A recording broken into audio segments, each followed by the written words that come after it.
Et pour bien savoir de quoi on parle, on va faire le point avec vous, Fanny Wegscheider. Bonjour à vous. C'est quoi ce décret, tout d'abord, sur les certificats d'économie d'énergie, Fanny, et que prévoit-il? Alors, ce que c'est ce décret, il a donc été publié au début du mois de novembre, vous le disiez, par le ministère de l'économie et des finances. C'est un dispositif qui n'est pas nouveau, il date d'il y a 20 ans maintenant, en 2005. Son principe, c'est le principe du pollueur-payeur. Il s'agit de faire financer toutes les opérations de transition écologique par les entreprises énergéticiennes, Total Energy, EDF, Engie, ce genre d'entreprises.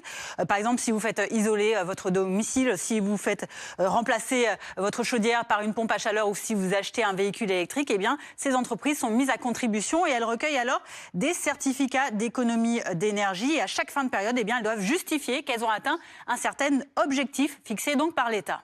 Alors, quel changement est prévu et surtout, avec quelles conséquences pour les ménages? Alors, le changement à venir, il est prévu donc par ce décret à partir du 1er janvier de l'année prochaine, 2026.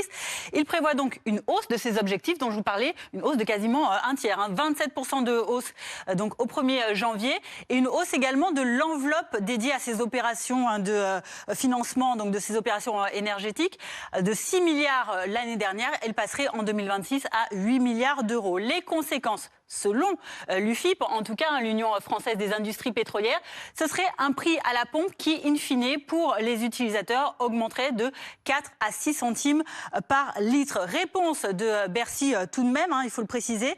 Donc le ministère qui affirme qu'ils seront très vigilants à l'impact de ce dispositif sur les évolutions des prix en 2026, soulignant que Matignon a d'ailleurs demandé au ministre de l'économie de travailler à des scénarios alternatifs de baisse de prix de l'électricité, notamment parce qu'on rappelle qu'en 2024, eh bien, la Cour des comptes avait critiqué cet effet pervers des CE sur les ménages, puisqu'ils avaient estimé que les Français avaient contribué à hauteur de 164 € en 2023. Merci beaucoup, Fanny, pour ces précisions.